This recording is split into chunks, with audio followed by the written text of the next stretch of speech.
안녕하세요. DJ 선아입니다. 오늘의 사연 시작해 보겠습니다. 안녕하세요.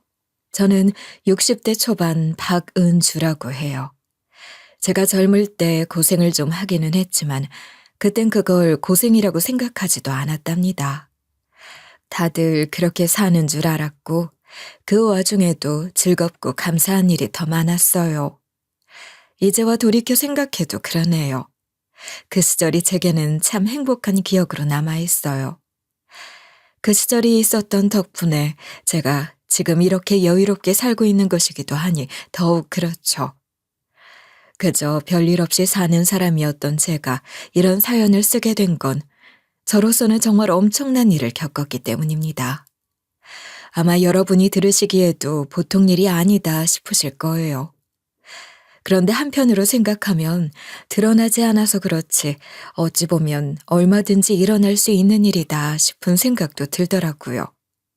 그런 생각이 드니 제 이야기를 많은 사람들과 나눠야겠다는 결심이 섰던 것 같아요.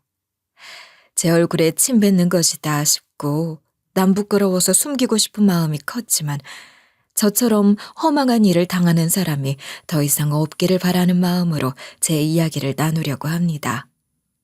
아무래도 제 또래이신 분들이 더 공감하며 들어주실 것 같지만 저보다 훨씬 젊은 엄마들이라 하더라도 부모 세대의 일이라고 생각지만 말고 들어주세요. 언젠가는 내 나이가 될 거잖아요.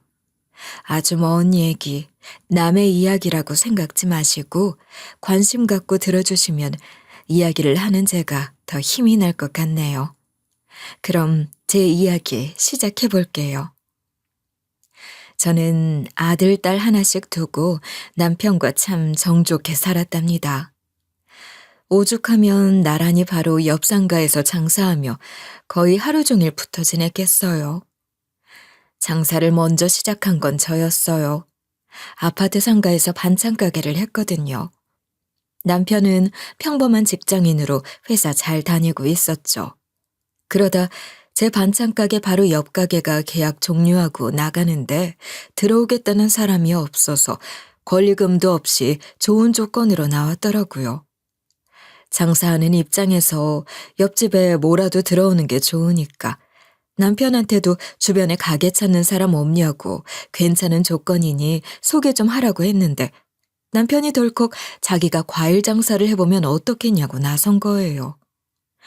회사 사정이 안 좋은 것 같아서 불안하다고 했는데 남편이 그 회사 나오고 1년도 안 돼서 부도 처리됐다고 하더라고요. 잘한 선택이었죠.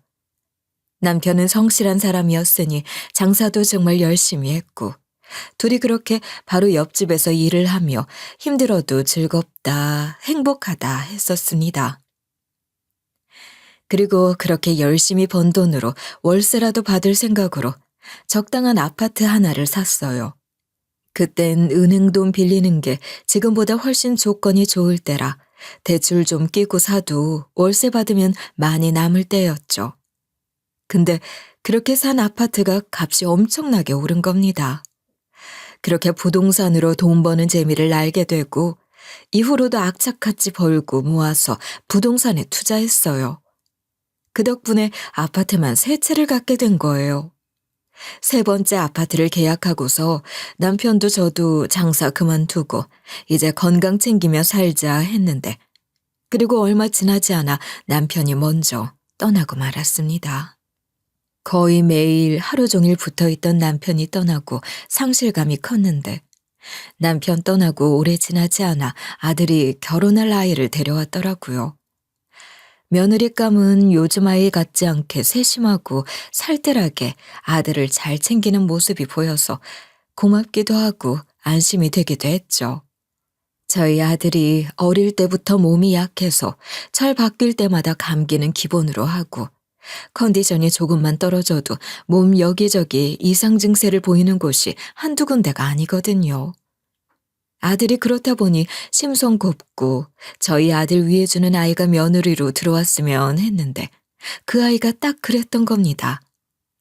전 정말 다른 거 바라는 거 아무것도 없이 그거 하나 바랐는데 남편이 세상 떠나며 제 소원 하나 들어주고 갔나 보다 싶었을 정도로 며느리가 마음에 들었어요. 며느리는 결혼해서도 아들 건강에 신경을 많이 썼어요. 저한테 아들 체질이나 어렸을 때 알았던 병 같은 것들도 꼼꼼하게 물어보면서 적어가고, 아들 몸에 좋은 음식 골라 먹이고, 해롭다고 하는 것들 알려주며 밖에서 먹을 때도 가려 먹으라고 챙기더라고요. 그야말로 지극정성이다 싶을 정도로 잘했어요. 또 며느리네 고모가 한약방을 운영하는데 한의원 아니어도 약만 잘 지으면 한약방이 더 낫다는 사람들도 있잖아요.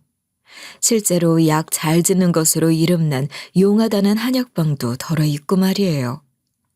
며느리 고모가 하는 한약방은 그 정도는 아니어도 동네 사람들 대상으로 장사를 쏠쏠하게 하는 한약방인 것 같았어요. 그러니 거기다 아예 아들 한약을 대놓고 먹이더라고요. 가족 중에 그런 사람이 있으니 좋긴 좋다 싶었어요. 저도 제 아들 1년에 한두 번 한약 지어 먹이긴 했지만 며느리는 종류 바꿔가며 한약을 1년 12달 계속 먹이는 거예요. 그러면서 저한테도 한 번씩 제 약도 지어다 주고, 아들 먹는 한약이 어떤 거다, 몸이 어떻게 좋아진 것 같다, 그런 것들도 제가 물어보지 않아도 제잘제잘 말도 참 예쁘게 해주고 그랬죠. 그러니 제가 며느리가 얼마나 예뻤겠어요. 며느리 참 잘 봤다 생각했어요. 며느리가 그렇게 예뻤으니 저도 그만큼 며느리한테 잘해줬답니다. 마음으로뿐만 아니라 경제적으로도 많이 퍼줬거든요. 예쁘다 예쁘다 하니 예쁜 짓을 더 골라 하는 것인지, 며느리는 시집와서 금방 아이도 가져서 건강한 손주도 낳았어요. 손주가 저희 아들 체질 안 닮고 며느리 닮아서 뼈도 근육도 탄탄한 것이 그것마저 고맙더라고요. 그렇게 행복할 줄로만 알았는데 외국에서 공부하던 저희 딸이 공부 다 마치고 한국으로 들어오게 되면서 며느리와 골이 생기기 시작한 거예요. 제가 아파트가 세 채가 있다고 말씀드렸잖아요. 그러니 아들 며느리 결혼할 때 신혼집으로 제 아파트 중 하나를 내줬었거든요.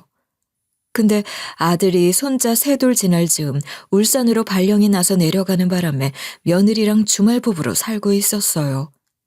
저는 내신 며느리도 같이 내려가서 아들 챙겨주길 바랐는데 아들이 1년만 근무하고 바로 서울로 복귀할 것 같다고 해서 일단 주말 부부를 하게 됐던 거예요. 그런데 1년 지나고 나니 1년 더 연장을 해야 한다고 하고, 그 1년 더 하던 것이 계속 더 반복되어 벌써 3년이나 된 거죠.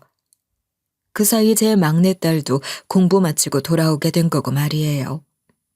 딸은 좋은 기회에 한국에서 자리를 잡게 돼 귀국을 한 것인데, 딸이 교수로 근무하게 될 대학이 아들 며느리한테 내어준 집 바로 근처인 거예요. 그러니 제가 며느리한테 그랬어요.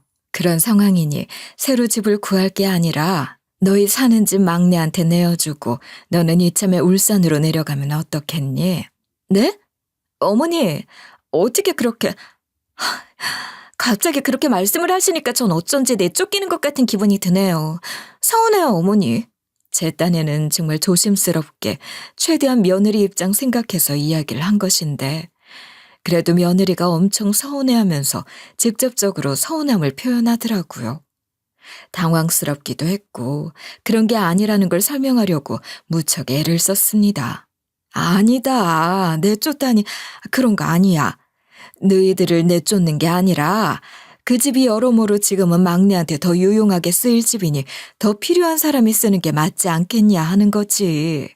그래도 어머니, 저희가 지금 살고 있는 집을 비우고 아가씨한테 내어주신다고 하시는 건 뭐라고 말씀하셔도 쫓아내는 것 같아요.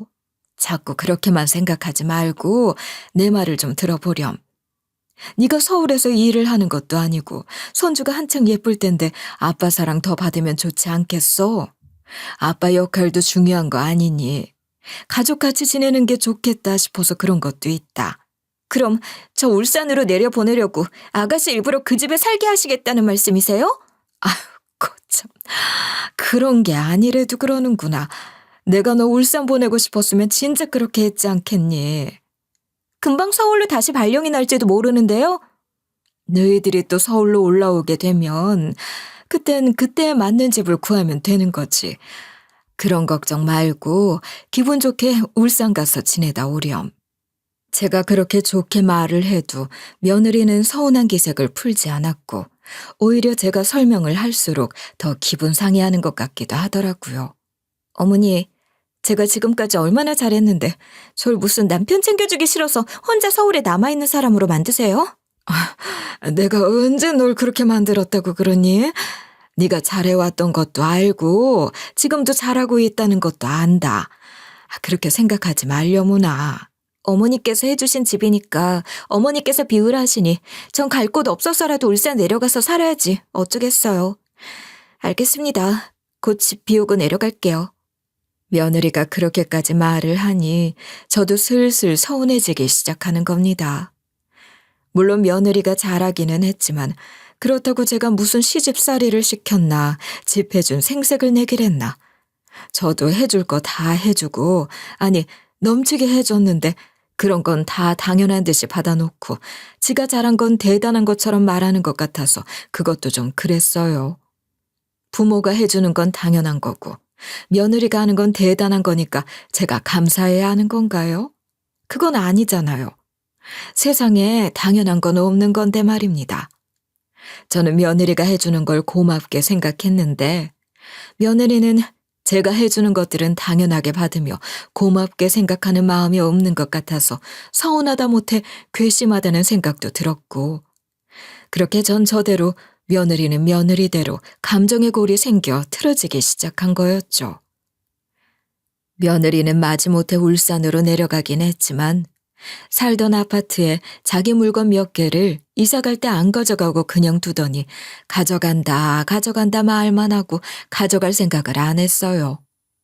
손주 키우느라 운동할 시간 없다며 집에 들여놓은 사이클 기구랑 비싼 돈 주고 샀다던 오븐이었는데 둘 다 제법 덩치도 있는 건데 딸이 이사 들어간 집에 버젓이 며느리 물건을 남겨둔 거잖아요. 딸도 슬슬 불평을 하길래 보다 못해 제가 나서서 며느리한테 말을 했어요.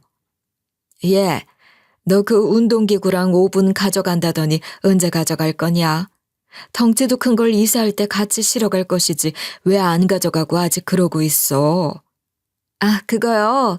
그거 울산에서 내 어린이집 보내놓고 피트니스 센터 다니기로 했고 울산집 주방에서는 그 오븐이 맞질 않더라고요. 아니, 그럼 그걸 그냥 계속 그렇게 두겠다는 거야? 어머니, 저희들이 나중에 다시 그 집 들어가서 살게 될 수도 있는데 뭘 그러세요? 이런저런 변명을 하다가 결국 마지막에 농담처럼 덧붙인 그 말이 며느리 진심이라는 게 너무 티가 나는 거예요.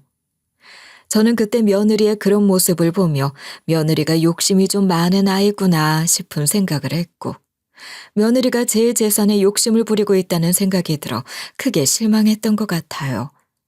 그렇게 며느리한테 마음이 조금씩 다쳐가고 있었던 거죠. 그렇게 1년 반쯤 지났을 때 딸이 결혼을 하게 되면서 딸 시댁에서 해주는 신혼집에 들어가게 됐어요. 그리고 마침 그 즈음 아들도 다시 서울로 발령이 날 거라고 했으니 딸이 비우고 나온 그 집에 아들 며느리가 다시 들어가 살기로 한 거예요. 그러니 며느리는 기다렸다는 듯이 거보라며 자기가 다시 이 집 돌아와서 살게 될지도 모른다고 하지 않았냐고 자기 말이 딱 맞았다 하는데 저는 그런 며느리 모습에 소름이 다 끼칠 정도로 그게 싫었던 것 같아요. 그럴 정도로 며느리를 안 좋게 생각하게 됐으니 아들 며느리네가 다시 서울로 올라왔다고 해도 며느리랑은 거리를 두고 지내는 게 좋겠다고 생각했습니다. 그런 제 생각과는 달리 며느리는 그 집 다시 탈환하고 나니 마음이 풀어진 건지 아니면 또 다른 더 큰 걸 바라고 그러는 건지 저희 집에 뺀질나게 드나들며 잘하려고 하더라고요. 며느리랑 사이가 틀어진 데다 울산에 내려가 살고 있었으니 자연스레 연락도 뜸해지고 그랬는데 서울로 올라온 후 부쩍 제 집에 드나들며 저를 챙기는 모습이 진심으로 보이지 않았고 뭔가 바라는 게 있어 저러는 게지 싶은 생각에 그런 며느리 모습이 달갑지 않았어요. 제 집에 좀 그만 왔으면 좋겠다 싶을 정도였거든요. 그런데 제가 대장암 진단을 받게 된 겁니다. 위암도 아니고 대장암이라니. 덜컥 겁이 나고 온몸이 덜덜 떨리더라고요. 제 주변에만도 암 투병한 사람이 부지기수고 제게도 언제든 그런 일이 일어날 수 있다고 수도 없이 상상해 본 순간이었지만 직접 겪으니 상상했던 거랑은 완전히 다른 거였어요.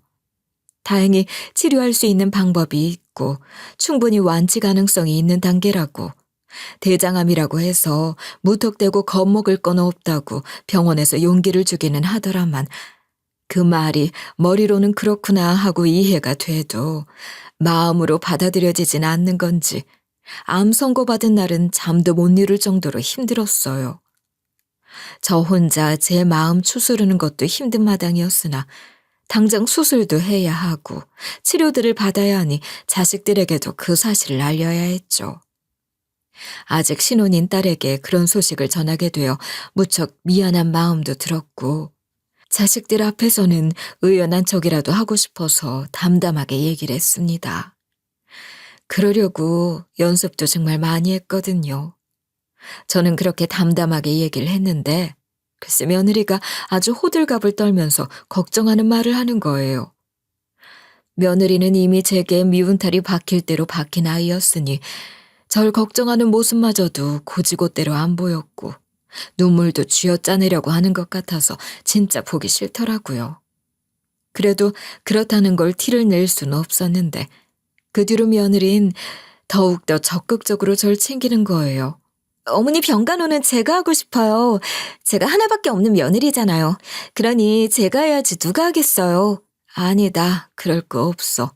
요즘은 간병인 시스템도 아주 잘 돼 있으니 네가 그런 걱정 안 해도 돼. 어머니 무슨 말씀이세요? 제가 있는데 어머님이 간병인은 왜 쓰세요? 병간호가 쉬운 게 아니지 않니? 하는 사람도 받는 사람도 지치기 마련이야. 전문가 도움을 받는 게 나도 편할 것 같아서 그러니 걱정할 거 없다. 아니에요, 어머니. 저 벌써 대장암 공부도 하고 있는 거려? 어머님 수술 받으시고 나면 제가 정말 극진히 모실 거예요. 그러니까 어머님이야말로 그런 걱정은 하지도 마세요. 며느리는 그렇게 호언장담까지 하며 절 모시겠다고 하는 겁니다. 제가 딸한테 며느리 흉을 몇 번 본 적이 있으니 딸도 제가 며느리를 탐탁지 않아 하는 걸 알고 있었는데 그런 딸마저도 며느리의 그런 모습을 보더니 놀라더라고요. 그래도 언니가 엄마한테 마음을 많이 쓰긴 하네. 말이라도 그렇게 하는 게 쉬운 건 아닌데. 내가 보니까 언니는 정말 엄마 병간호를 하려고 마음먹은 것 같던데? 그러니 내가 미치고 팔짝 뛰겠다는 거 아니니. 내가 걔 간호받는 게 편하겠어? 솔직히 네가 내 간호를 한다고 해도 불편한 게 있을 거야. 그거야 그렇지만 그래도 이만하면 엄마도 이제 언니 마음 받아주는 게 좋지 않겠어요? 언니가 정말 작정하고 잘해보려고 하는 것 같잖아. 언니가 그러니까 보기 좋던데 뭐. 오빠도 엄청 고마워하는 것 같고 말이에요. 아들은 말할 것도 없고 딸마저도 며느리를 칭찬하는 듯한 말을 할 정도였어요. 그 정도로 며느리는 유난을 떨며 보란듯이 저를 챙겼던 거죠. 그럼에도 불구하고 저는 며느리의 그런 것들이 다 그다지 고맙지도 않고 내키지도 않았습니다. 제가 며느리에게 너무 가혹한 것 같으신가요?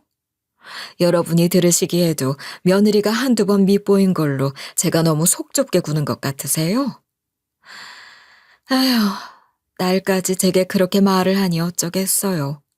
며느리 말대로 저는 며느리의 간호를 받게 됐습니다. 원하지 않는 며느리 간호를 받으며 병원 다니고 수술까지 받았는데 아들 며느리가 퇴원하면 자기들 집에서 절 모시겠다고 하는 거예요. 엄마, 이 사람이랑 상의를 해봤는데 퇴원해도 누가 챙겨줄 사람이 있어야 하잖아요. 그럴 거면 그냥 저희 집으로 모시는 게 낫지 않겠나 싶어요. 뭘 그렇게까지 하니. 그냥 익숙한 내 집에서 사람 쓰면서 있고 싶구나. 너희들은 한 번씩 들르기만 해. 어머니, 집에 낯선 사람 들이는 거 별로 좋아하시지 않으시잖아요. 그러지 마시고 저희 집에서 간호 받으세요. 손주 재롱도 보시고 훨씬 좋으실 거예요. 제가 음식도 어머님께 좋은 것들로만 해드리려고 식단도 짜고 있어요. 엄마도 참, 며느리가 이렇게까지 하는데 계속 그러실 거예요? 아유, 우리 집은 뭐가 완전히 거꾸로 된 것 같아. 다른 집은 시어머니가 며느리 못 부려먹어서 안 다릴 텐데 우리 집은 며느리가 잘하고 싶어서 안 다리잖아. 전 정말 그냥 혼자 지내고 싶었지만 아들 며느리 말대로 혼자서 할 수 없는 것들이 있고 또 밥해 먹는 것만 해도 제가 혼자 차려 먹기에는 무리가 있는 데다 다른 사람이 항상 제 집에 상주하는 것도 내키지 않긴 했어요. 결국 몸이 좀 회복될 때까지만 신세지겠다 하고 아들 며느리네로 들어갔죠. 손주 매일 볼 수 있는 거 하나는 정말 좋더라고요. 며느리는 말한 대로 제 몸에 좋다는 음식으로 매끼 새밥에 새반찬에서 차려주면서 정성을 쏟았고 아들도 일부러 저녁 약속 같은 걸 안 만드는 것 같았어요. 거의 집에 일찍 와서 저랑 저녁이라도 같이 먹으며 이야기도 많이 하려고 하고 그렇게 신경을 엄청 쓰는 게 느껴졌어요.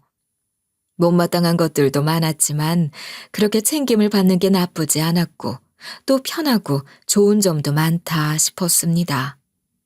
이쯤 되면 복받은 노인네, 복에 겨워서 투정 부리는 거라고 생각하셔도 제가 할 말이 없을 정도이긴 했어요. 며느리는 하루 3끼 먹는 것뿐만 아니라 자기 고모네에서 제 몸에 좋은 약도 다려왔다고 하며 한약까지 챙기더군요.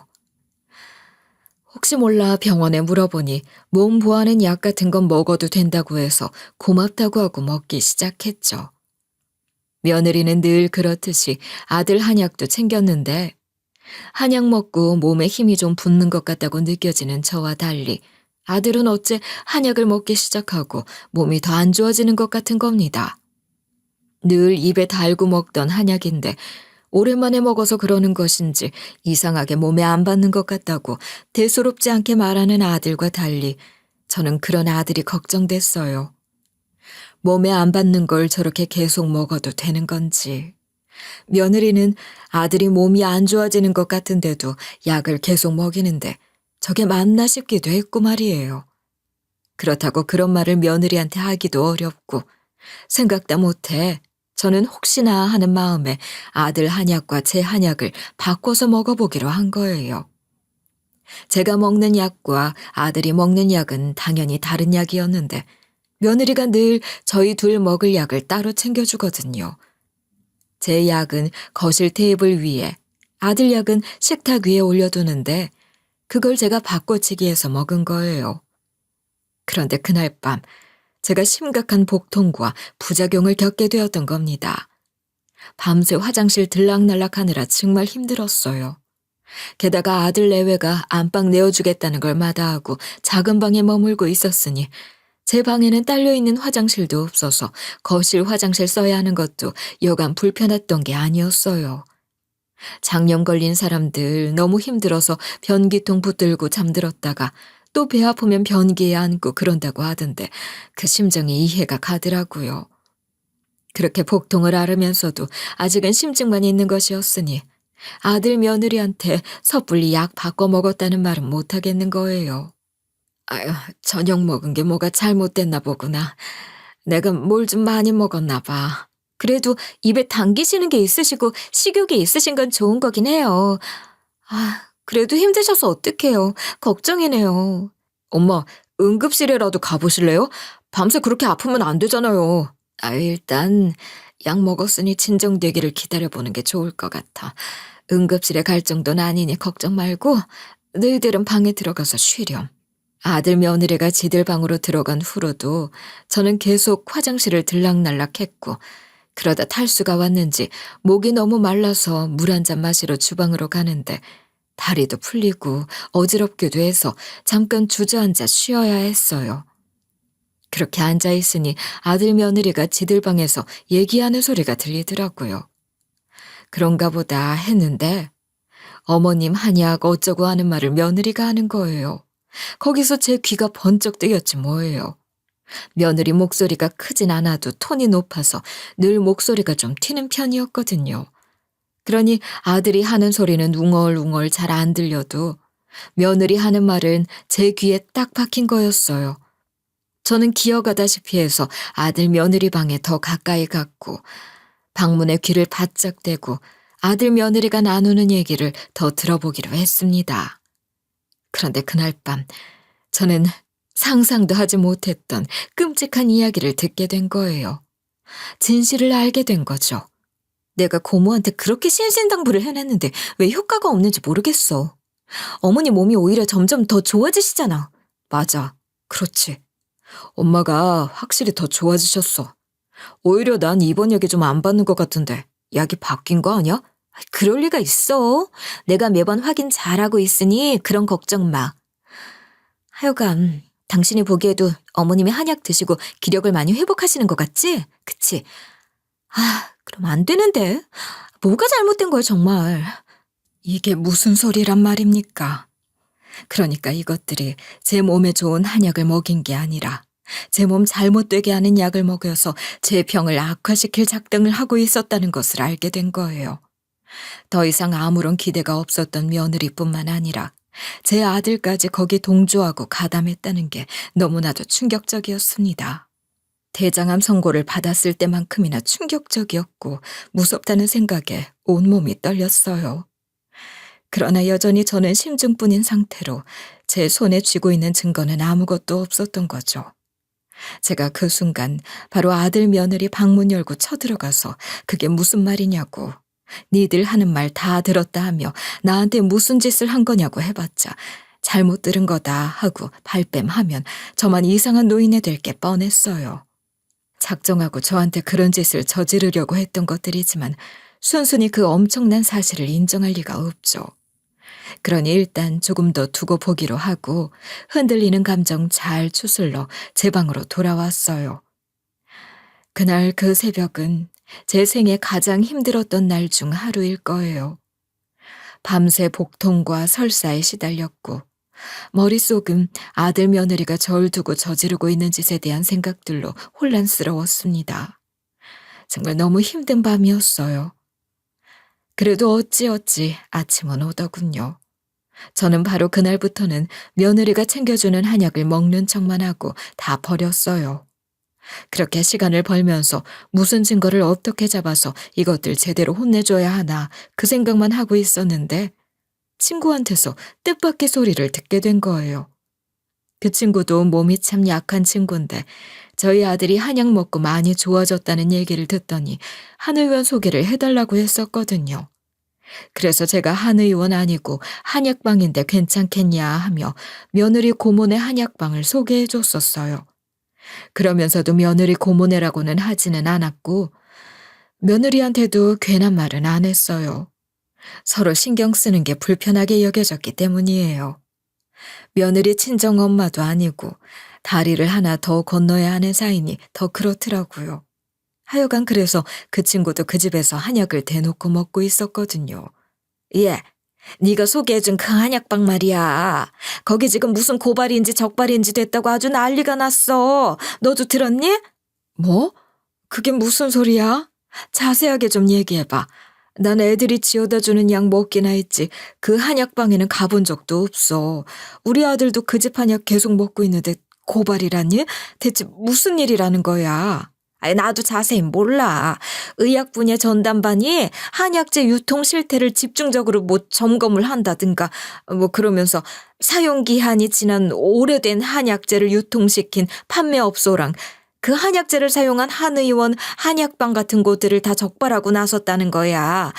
근데 그 한약방이 거기 딱 걸렸다지 뭐니? 그러니까 사용하면 안 되는 오래된 약재를 써서 약을 지었다는 거야? 세상에 어떻게 그런 짓을. 그게 완전히 그러면 티가 나니까 좀씩 섞어서 쓰고 그랬다나 봐. 사용시간 지난 한약재는 물론이고 출처도 불분명한 중국산 싸구려 한약재를 썼다고 하기도 하고 문제가 많은 모양이더라고. 이게 다 무슨 일이니 얘. 내가 잘 알지도 못하고 그런 한약방을 소개해 준 게 됐네. 미안해서 어떡하니. 넌 그 집에서 먹은 약 먹고 탈난 건 없어? 무슨 네가 알고 그런 것도 아니고 내가 소개해달라고 했던 건데 무슨 그런 소리를 다 하니. 그리고 난 어디 불편하거나 그런 것도 없어. 그래도 내 입장은 그런 게 아니지. 미안하다 얘. 그래도 큰 이상 없다니 너무 다행이다. 너한테 그런 소리 들으려고 얘기하는 건 아니고 혹시 모르고 있으면 너도 조심하라고 얘기해 주려던 거야. 하여간 뭐 여러 가지로 입건이 됐다고 하니까 정상적으로 영업도 못하겠지만 말이야. 친구한테 그 얘기를 듣는데 기가 차더라고요. 그러면서 드는 생각에 며느리가 자기 고모한테 신신당부를 해 지었다는 게 혹시 그런 나쁜 한약재를 쓰라고 한 건가 싶은 생각이 들었죠. 그래서 전 며느리한테 말하지 않고 몰래 외출해 며느리 고모를 찾아가서 떠보듯이 제가 알고 있는 사실을 다 얘기했어요. 제가 이미 다 알고 왔으니 사실대로 얘기하세요. 며느리가 제 약에 오래된 약을 쓰라고 한 거죠? 며느리 고모는 뜨끔한 표정이었지만 자기 조카 실드를 쳐주려고 하는지 사실대로 말하란 말에도 쉽게 입을 열지 않았어요. 그렇게 입 다물고 있는다고 될 일이 아니에요. 나중에 조사해서 밝혀지면 거기에 대한 벌 어떻게 감당할 거예요?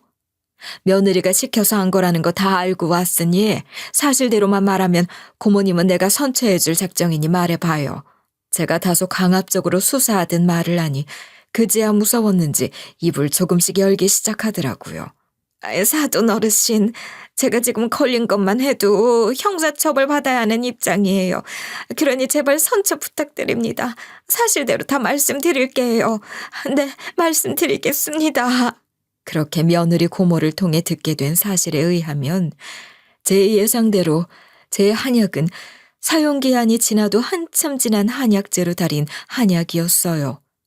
거기다 제가 상상도 못한 일이 하나 더 있었는데 며느리에게 아들과 작당하고 제 몸 해하게 하려고 하고 있으면서 그 와중에 제 아들 먹는 한약에도 장난질을 친 거더라고요. 그러니까 내 약뿐만 아니라 우리 아들 약도 제대로 된 약이 아니었다 이 말입니까? 제대로 된 약이 아닌 정도가 아니라 사돈 어르신 약보다 정서방 약이 훨씬 더 심했어요. 아예 썩은 약재도 넣고 많이 넣으면 안 되는 약재도 기준치보다 많이 넣고 말이에요. 그런 식으로 하면 먹는 사람이 몸으로 바로 느낄 정도로 나쁜 약이 되는 거거든요. 며느리 고모는 한번 입을 열기 시작하니 제가 물어보지 않은 말까지 술술 이야기를 하는 겁니다. 그러니까 며느리는 제가 죽는 건 기정사실이다 생각하고 제 재산 아들한테 넘어올 테니 아들 몸 안 좋게 만들면 그 재산 지가 독차지할 거라 생각하고 아들과 작당을 하는 와중에 아들 뒤통수를 친 거잖아요. 아들마저 몸이 안 좋아지면 아들한테 온 재산이 지한테 가는 거니까 이런 짓을 벌인 거 아니냐고요. 며느리보다 아들에 대한 배신감 때문에 괴로웠는데 결국 그놈도 이 꼴 당하고 있었다는 걸 알게 된 건데 그 사실이 불쌍하지도 않았어요. 애초에 제가 며느리 고모를 찾아갈 때부터 증거를 확보할 작정을 하고 간 것이었으니 그 한약방에 들어갈 때부터 전 녹음기를 켜놓고 쭉 다 녹음을 하고 있었고 그 외에도 증거가 될 만한 것들을 챙기려고 살펴봤거든요. 상담실부터 찬찬히 살펴보는데 진료 책상 위에 안내판이 버젓이 있더라고요.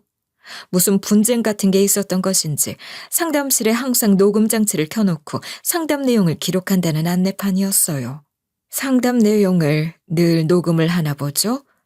그럼 우리 며느리가 여기 와서 고모님이랑 한 얘기들도 녹음된 파일이 있겠네요? 네? 네, 그게 일괄적으로 녹음을 하긴 하는데 그게 양이 워낙 방대하기도 하고 찾으시기 쉽지 않을 거예요. 그런 걱정은 고모님이 할 필요 없고요. 파일 넘겨주기만 하면 내가 찾을 테니 일단 파일부터 내놓으세요. 저는 그렇게 며느리 고모 닥달해서 그 파일들도 확보했어요. 그리고 그 고모가 며느리와 주고받은 문자 내용 같은 것들도 내놓으라고 했죠. 제가 직접 나서서 증거를 확보하고 나니 그제야 아들 며느리에게 제대로 따질 수 있겠다는 생각에 의기양양하게 집으로 돌아왔습니다. 그리고 아들 며느리 불러 앉혀놓고 말했죠. 너희 둘이 작당해서 나한테 나쁜 한약 먹이고 있었던 거 다 안다. 내가 지금 너희 고모 한약방에서 오는 길이야. 네? 어머니, 저희 고모 한약방에 가셨었어요? 저한테 말씀하시고 같이 가시지 그러셨어요. 사실 지금 저희 고모가 뭘 잘못한 것들이 있어서 조사를 받고 있는데 그러면서 많이 불안한지 상태가 정상이 아니거든요. 고모가 무슨 말을 했는지 모르지만 그건 사실이 아니에요. 엄마, 맞아. 지금 고모님이 하는 말은 고지고대로 들으시면 안 된다니까? 우리가 무슨 엄마한테 나쁜 약을 먹였다고 그래요. 고모님이 이윤 남기려고 싸구려 약재 써놓고 우리한테 덮어 씌우려는 거예요. 네, 맞아요. 저희한테 뒤집어 씌우고 조금이라도 감형을 받으려고 그러는 것 같은데 제가 지금 고모님 때문에 골치가 아파 죽겠어요. 그러냐? 내가 오해를 한 거다. 너희들은 어쩜 내 예상을 한 채도 벗어나질 못하네. 내가 이렇게 녹음 파일까지 확보를 했는데도 계속 그렇게 발뺌할 셈이야? 저는 며느리가 며느리 고모와 나눈 대화가 녹음된 파일을 틀어 아들 며느리 앞에 들려주면서 말했습니다. 그딴 의미 없는 변명 따위는 더 듣고 싶지도 않으니 그만하고, 네 이놈, 애미 몸 해하려고 하는 이 폐륜아 자식. 네 놈이 어떻게 이 지경까지 된 거냐? 엄마, 그게 내가 처음부터 그러려고 했던 게 아니고요. 그러니까 엄마, 저 사람이 나한테 이 비겁한 놈. 마누라가 죽으라고 하면 죽을 셈이었냐? 그걸 변명이라고 해? 근데 너도 네 마누라한테 속고 있었던 거다. 네 마누란 네 약도 나쁜 걸로 지어다 먹이고 있었어. 알아? 심지어 내 거보단 네 약이 더 지독하게 안 좋은 거라더라. 그게 무슨 말이에요, 엄마? 그게 무슨 말씀이시냐고요? 제 약이 뭐가 어떻게 됐다고요? 저번 날 내가 배 아팠던 거 기억나지?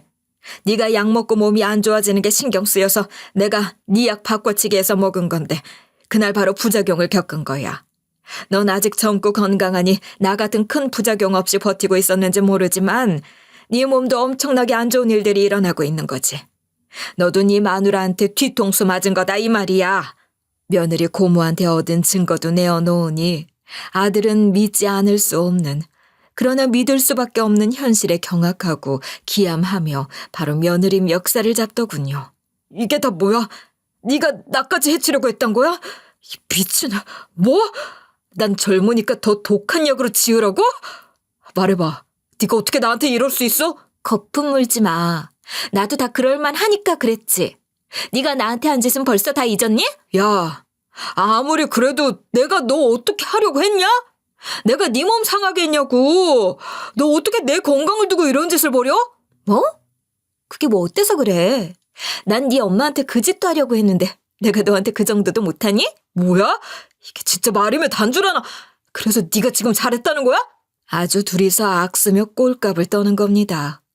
저는 그렇게 주거니 받거니 싸우고 있는 아들 며느리 뒤로 하고 주방에 가서 며느리 년이 지어온 한약 파우치 있는 대로 다 열어서 커다란 물병에 모아 아들 며느리 얼굴에 한 사발씩 확 들이부었어요. 얘따, 니들이 나한테 먹이려고 했던 약 니들이나 실컷 먹어라. 이런 짓을 벌여놓고도 지금 내 앞에서 니들 둘이 쌈박질이나 할 생각이 들어? 그것들은 제가 들이부은 한약 뒤집어 쓰고도 계속 서로 지가 잘났다고 소리 지르는데 들어보니 정말 똑같은 것들이다 싶더라고요. 며느리가 하는 말이 아들이 며느리 몰래 주식으로 큰돈 날려먹고는 저한테 재산 미리 받아서 그걸로 날려먹은 돈 메워 넣으려고 하다가 며느리한테 딱 걸렸다는 거예요.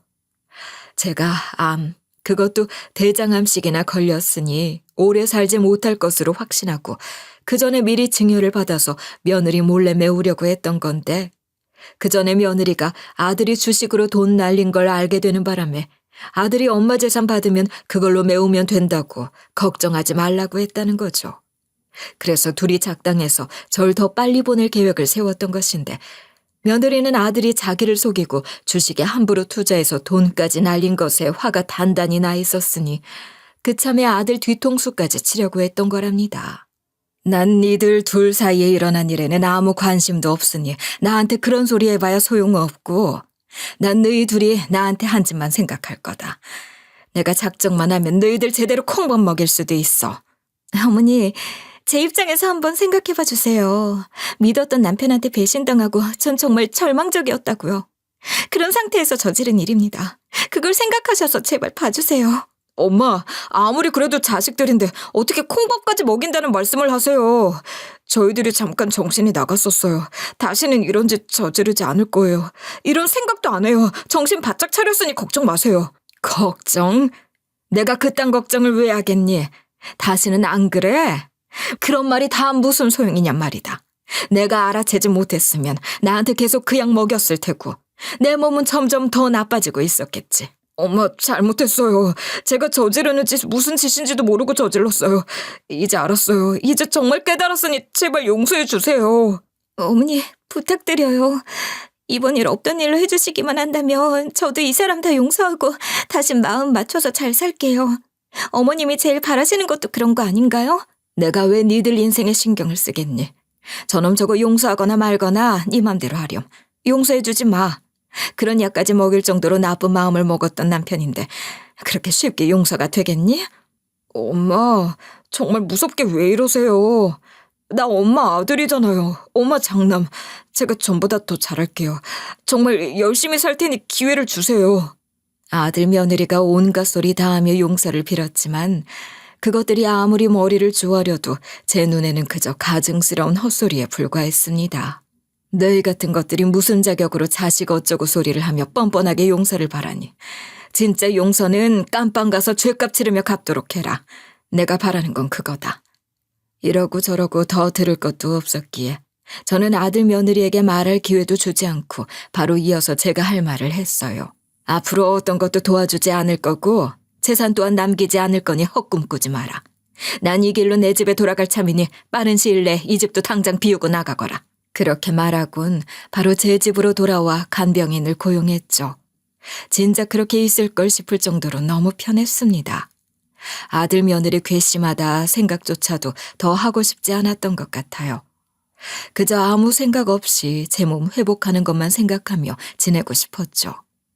그런데 아들이 울면서 제 집에 찾아와 비는 겁니다. 엄마, 집사람이 애까지 데리고 나가버렸어요. 별거를 하자는데 전 아들 얼굴도 못 보고 있어요. 엄마가 좀 도와주세요. 네 마누라가 집 나간 걸 갖고 왜 나한테 와서 징징거리는 거니?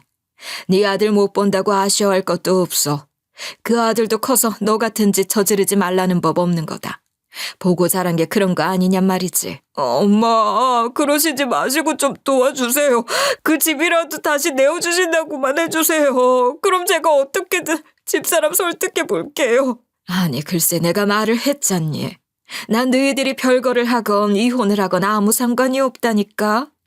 근데 뭘 자꾸 나한테 그런 소리를 하는 거니? 마누라가 뒤통수 치려고 했던 건 분해 죽겠지만 제가 잘못한 게 있기도 하고 무엇보다 아들 안 보고 살 순 없어요. 이혼은 못하겠다고요.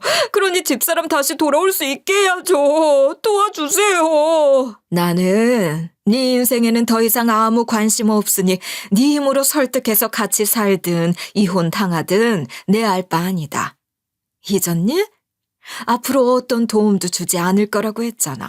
엄마, 정말 이러실 거예요? 손주 생각은 안 하세요? 감히 어디서 목소리를 높이는 거야? 아들놈도 없다 생각하고 살 작정인데 손주는 무슨 손주? 아들이 언성을 높이기에 어이가 없어서 제가 더 큰 소리 지르며 다시는 찾아오지도 말라고 내쫓아 버렸습니다. 아들은 제가 아무리 말해도 제 말이 어떤 의미인지 실감하지 못하고 있었던 모양이더라고요. 며느리도 제가 해주던 걸 당연하게 받았으니 아들은 더 했겠죠. 아들은 제가 정말로 등을 돌리지는 못할 거라고 생각했을 것이고 손주 이야기까지 들먹이면 제가 어떻게든 마음을 바꿔 도와줄 거라고 생각했던 것 같았어요. 그렇지만 그런 게 아니라는 걸 확실하게 알고 내쫓겨간 거죠. 며느리 고모는 나라에서 집중적으로 실시한 단속에 걸려 적발된 것 외에 사적인 이유로 고의로 몸에 해로운 한약을 지어준 것에 대해서도 처벌을 받게 됐어요. 그건 엄연히 상해죄거든요. 또 그 일을 계획적으로 꾸며서 고모를 공범으로 만든 주범은 며느리잖아요. 시모인 전 물론이고 남편한테까지 그런 짓을 한 것이니 며느리는 배우자와 직계 존속에 대한 상해죄가 성립되는 거죠. 이 경우 거의 무조건 실형이라고 하던데 저와 아들이 건강에 큰 이상이 생긴 것이 아니니 그게 가만히 되기도 했고 며느리년이 아주 반성을 엄청나게 하는 것으로 빈 덕분에 실형은 면했으나 집행유예로 벌금과 사회봉사 처분을 받았습니다. 아들 역시 직계존속인 저를 해야 하는 것에 가담한 것으로 벌금과 사회봉사 처분을 받았고요. 아들과는 그렇게 법정에서 마주쳤던 것을 마지막으로 연 딱 끊고 살고 있어요. 아들이 연락을 해와도 받지 않았고 그게 반복되니 아들도 포기한 것 같더라고요. 대신 지 동생한테 연락을 하는 것 같았어요. 사건 돌아가는 것을 딸도 다 알고 있었으니 지 오빠에 대한 실망이 말이 아니긴 했지만 혹시라도 하는 노파심에 딸한테도 신신당부를 했어요. 네 오빠가 아무리 불쌍한 척을 해도 절대 도와주지도 말고 받아주지도 마. 알겠니? 안 됐다고 생각할 것도 없단 말이야. 엄마가 얘기 안 해도 나도 도와줄 마음 하나도 없어. 엄마한테 그런 짓까지 저지른 걸 아는데 나라고 그 인간이 오빠로 보이겠어요? 그러니 그런 걱정은 안 하셔도 돼요. 딸도 그렇게 생각이 확고한 것 같아서 다행이었죠. 그런데도 아들이 자꾸 연락을 하니 아예 번호까지 바꿔버렸다는데 학교 통해서 바뀐 번호도 알아내서 자꾸 연락을 해온다는 겁니다. 전화는 받질 않으니 주로 지 하소연하는 이야기를 문자로 남겨두거나 음성 메시지를 남기며 울먹이기까지 한다고 말이에요. 아들 같지도 않은 이놈이 저한테도 그딴 식으로 연락을 해올까봐 저는 진작 번호를 바꿨어요. 제 번호는 알아낼 방법이 없을 테니 저한테는 연락을 할 수도 없는 거죠. 딸한테 듣자 하니 결국 며느리가 소송해서 이혼당할 것 같다고 하더라고요. 아내 몰래 주식해서 재산을 그렇게나 날려먹었으니 이혼 성립이 될 거라고 하네요. 아마 위자료도 얼마쯤 줘야 할 테고 양육권도 며느리가 가져갈 테니 양육비도 보내야 하는 입장으로 손주 보는 것도 마음대로 못할 것 같더랍니다. 딸은 아들이 남겨놓은 메시지 보면서 그딴 거 하나도 불쌍하거나 안쓰럽지도 않았다고 했어요. 그러거나 말거나 어쩌라는 건가 싶더라고 말입니다. 그렇게 딸 역시 아들이 무슨 상황에 처하든지 간에 상대도 안 해줄 것 같네요. 다 자업자득 아니겠어요. 저는 지금 그런 것에 신경 쓰며 괜히 기분만 망칠 겨를이 없답니다. 몸에 좋다는 거 다 찾아 먹고 치료도 열심히 받아야 하는데 무엇보다 스트레스 받는 일은 절대 안 할 거거든요. 그러니 아들놈 생각 같은 건 하고 싶지도 않고 또 생각이 나지도 않아요. 제 몸 생각하며 해야 할 일이 너무 많잖아요. 할 수 있는 건 다 하며 악착같이 살 거예요. 젊을 때 고생해서 벌어놓은 돈, 그딴 아들 며느리한테 뺏길 뻔한 건 지켰지만 그런 일 당하고 나니 갑자기 더 억울하다는 생각이 들었어요. 이젠 제가 쌓아놓은 것들을 좀 누리며 살아가야겠다 생각했으니 더 오래 살아야 하지 않겠어요? 아직은 몸이 덜 회복되기도 했고 건강에 자신이 없어서 집에서 칩거하다시피 하며 사연 채널 와서 사연만 들으며 살았는데 이제 슬슬 외출도 하려고 하는 중이랍니다. 병원에서 운동도 조금씩 시작하라고 하기도 했고 또 집에만 있으면 아무래도 정신적으로 더 안 좋기도 하니까 일부러 외부 활동을 하려고 하는 거예요. 이렇게 매일매일 더 건강해져서 암도 치료하고 오래오래 살면서 누리다가 그래도 남은 내 재산은 우리 딸한테만 남겨줄 거예요. 이런 생각을 하면서 매일매일 더 힘을 내고 있는 요즘인데 문득 제 이야기도 여러분과 나누면 좋을 것 같다 싶었어요. 저 같은 일을 당하는 분들이 많지는 않겠지만 이렇게까지는 아니어도 자식들한테 배신당하는 부모는 흔하지 않나 싶어요. 그게 다 자식들 향한 우리 부모들의 외사랑 탓이라고만 하기에는 정말 너무 억울하잖아요.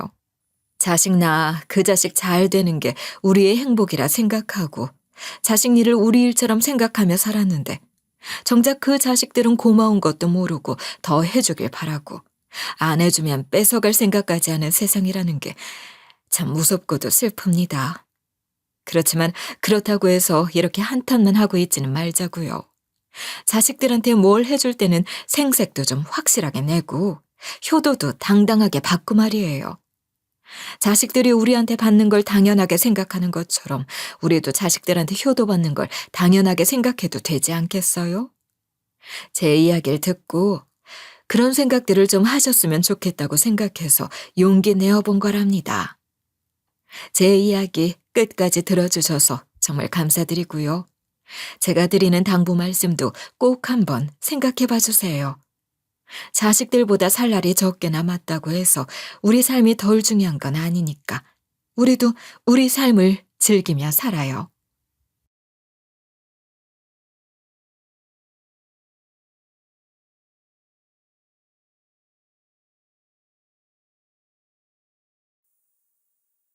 안녕하세요. DJ 현희입니다. 오늘의 사연 시작해 보겠습니다. 안녕하세요. 저는 30대 초반 광미연이라고 해요. 지금은 제가 서울에 살고 있지만 제 고향은 서울에서 한참 떨어진 작은 농촌 마을이랍니다. 그래도 제가 사는 곳에서 버스를 한 번만 갈아타면 집에서도 충분히 다닐 수 있는 고등학교도 있었으니 그때까진 쭉 집에서 엄마가 해주시는 밥 먹으며 편하게 공부했어요. 그러다가 대학을 서울로 오게 된 거거든요. 그런데 제가 대학 다닐 때 아버지가 돌아가시는 바람에 엄마 혼자 고향에 남으시게 된 거예요. 저는 엄마 혼자 그러고 계시는 게 마음이 아파서 시골집 정리하고 서울 와서 저랑 같이 살자고 여러 번 엄마를 조르곤 했어요. 근데도 엄마는 평생을 흙냄새 맡으며 살았는데 여기 떠나서 못 산다 하시며 네 아버지 떠났어도 흙냄새가 네 아버지 냄새지 그러시면서 고향에서 계속 사시겠다고 하셨죠. 엄마가 그렇게 말씀을 하시니 저도 더 이상 강권은 할 수가 없었어요. 엄마는 그렇게 고향에 혼자 남으셨고 아버지랑 같이 농사 짓던 때만큼 하지는 못하시지만 농사 지어서 엄마 혼자 먹고 사는 것에는 문제없다 하시며 지금도 열심히 살고 계신답니다. 그러면서 농사 지은 것들 수확하면 보내주시기도 하시는데 그럴 작정으로 이것저것 소소하게 종류별로도 많이도 지으시는 거예요. 엄마 편할 생각하고 종류 줄여 지으라고 해도 고집 부리시며 엄마가 좋아하는 거다 하시니 말릴 도리가 있나요? 그 덕분에 전 고향 떠나 서울 와서 살면서도 믿을 수 있는 채소 실컷 먹을 수 있어서 좋았죠. 농촌에서 자라서 그런지 저는 그렇게 흙에서 나는 것들이 참 좋더라고요. 몸에 좋은데 맛까지 있으니 그보다 더 좋을 수는 없는 거 아니겠어요? 그렇게 대학 졸업하고 취직해서 일하다가 남편 만나 결혼도 했어요. 제 남편은 경찰이랍니다. 재밌는 게 엄마가 저 어릴 적에도 수사물, 탐정물, 추리물 그런 걸 엄청 좋아하셨거든요. 엄마가 그런 거 틀어놓고 몰입해서 보시거나 소설책도 읽고 그러시던 기억이 제게도 생생하게 남아있어요. 그러니 엄마는 제 남편이 경찰인 걸 엄청 좋아하셨어요. 처음 결혼할 사람이라고 소개하는 자리에서도 범인 잡는 얘기만 하셔서 남편이 장모님이 그런 걸 정말 좋아하시나 보다 하며 놀라면서도 재미있다고 많이 웃더라고요. 제가 결혼까지 하고 나니 엄마는 철철이 저희 집에 보내주는 채소 종류도 늘리고 양도 늘렸어요. 둘이 먹으니 더 많이 먹어야 한다고 또 범인 잡는 경찰 사위 잘 먹여야 한다면서 말이에요. 저희한테뿐만 아니라 시댁에도 꼭 같이 챙기셨는데 문제는 저희 시모는 저희 엄마가 직접 농사지은 농작물을 그렇게 보내주는 게 얼마나 귀한 건 줄 모르시는 분이라는 겁니다. 그래서 속상한 일이 많았거든요. 엄마가 처음으로 채소를 시댁으로 보냈을 때 시몬 흙 묻은 채 온 채소들을 보며 인상 있는 대로 찌푸리며 그러시더라고요. 세상에 이게 다 뭐야? 요즘 누가 이런 걸 먹어? 백화점 식품관 아니 동네 마트만 가도 손질 싹 해서 포장 깔끔하게 해놓는 채소가 널렸는데 시장에서도 손질해놓고 팔지 않니? 이렇게 흙 잔뜩 묻은 건 줘도 안 먹지. 어머니, 그래도 이게 저희 엄마가 직접 농사 지으신 건데 파는 거랑은 다른 거죠. 제가 그렇게 말씀을 드려도 시모는 흙 묻은 채소를 무슨 똥 묻은 것 보듯 하며 손으로 만지기도 싫어하며 손가락으로 틱틱 밀기나 하면서 저더러 그러셨어요. 너희 어머니 혼자 일하신다며 농사를 제대로 지으실 수나 있는 거야? 편하게 하려고 농약 엄청 치고 뭐 그러시는 거 아니냔 말이다. 어머님도 참 저희 엄마가 무슨 농사를 대단하게 지으시는 것도 아니고 그냥 소일 삼아 하시는 건데 몸 아낀다고 농약 잔뜩 치고 그러진 않으시죠. 알게 뭐야. 이런 거 품질 검사 같은 건 받으시니? 어떻게 키우신 건 줄 알고 검증도 안 된 걸 함부로 먹어? 예, 나 음식 따져가며 먹는 사람이야. 시모는 아주 온갖 소리 다 하며 엄마가 보내주신 채소를 하찮게 보는 거예요. 시모 태도를 보니 그대로 뒀다가는 흙 묻은 거 손질하기 싫다고 방치했다가 썩어나가게 할 것 같길래 그거 아까워서 시댁 간 김에 제가 엄마가 보내주신 채소로 반찬 몇 가지 만들어 시댁 냉장고에 잔뜩 넣어놓고 왔어요. 제 마음이 그게 더 좋았거든요. 물론 그렇게 일을 해놓고도 시모에게 좋은 소린 못 들었어요. 이게 다 뭐냐? 얘는 기어이 시키지도 않은 일을 해놨네. 이런다고 누가 먹을 것 같아? 먹는 게 얼마나 중요한데 검증도 안 된 걸 먹으라는 거야? 어차피 버릴 건데 반찬 만든다고 들어간 시간이며 다른 재료들만 아깝지 뭐야. 이리 다 꺼내라. 한꺼번에 모아서 버리게. 시모가 제가 만든 반찬들을 다 버리려고 하니 시부가 나서서 그런 시모를 막아주셨어요. 놔둬. 아니 멀쩡한 반찬을 왜 버린다고 난리야. 내가 다 먹을 거니까 그대로 놔둬. 그 귀한 걸 왜 버린단 거야. 정말 이 사람은 알다가도 모르겠다니까. 이걸 먹겠다는 거예요? 찜찜하잖아요. 시골에서 농사 지은 거라고 무턱대고 좋은 거라고 하면 안 된다고요. 당신은 뭘 알지도 못하면서 그래요? 아무리 사부인께서 자식들이며 사돈인 우리한테 좋은 걸로만 골라 보내셨지 안 좋은 거 보내셨겠어? 그런 말이 어디 있어? 농사 지은 작물 보내주는 지인 있는 사람들이 얼마나 부러웠는데 그런 분이랑 사돈 맺게 되어 이런 호사를 누린다. 얘 며느라, 사부인께 감사하다고 꼭 인사 전해드려라. 시모가 저를 속상하게 했지만 시부가 그렇게 또 제 마음을 알아주는 말씀을 해주시니 위로가 많이 됐던 것 같아요. 그런데 너무 웃기는 게 뭔지 아세요? 시부가 한날 저한테 말씀을 하시던데 글쎄 시모가 새벽에 제가 만든 반찬을 몰래 먹다가 시부한테 들켰다는 거예요. 시부는 같이 밥 먹을 땐 무슨 시위라도 하듯이 손도 안 떼놓고는 새벽에 그렇게 도둑고양이처럼 컴컴한 데서 냉장고 문 활짝 열어놓고 냉장고 불빛으로 몰래 훔쳐먹듯이 먹고 있더라고. 저한테 쉬는 시간에 떠드나이 고자질하는 것 마냥 일러주시더라고요. 시부는 자기가 다 부끄럽다며 어이없어 하시면서 저한테 말씀해 주신 거예요. 시부가 그저 저 웃기라고 하신 말씀만이 아니고 시모 하는 짓이 정말 어이가 없어서 기가 차서 하신 말씀이긴 하셨는데 저는 그게 너무 웃기는 거예요. 결국은 시모도 저희 엄마 채소로 만든 그 반찬이 먹고 싶었다는 것이니 뭐랄까 제가 이긴 것만 같아 통쾌하기도 하고 자꾸 웃음이 났던 것 같아요. 모르긴 몰라도 시모는 그 일로 엄청 부끄럽고 자존심 상했을 거예요. 시모가 원체 고상한 척을 하시는데 저는 그렇지 않은 시모 모습을 곁에서 많이 보는 사람이잖아요.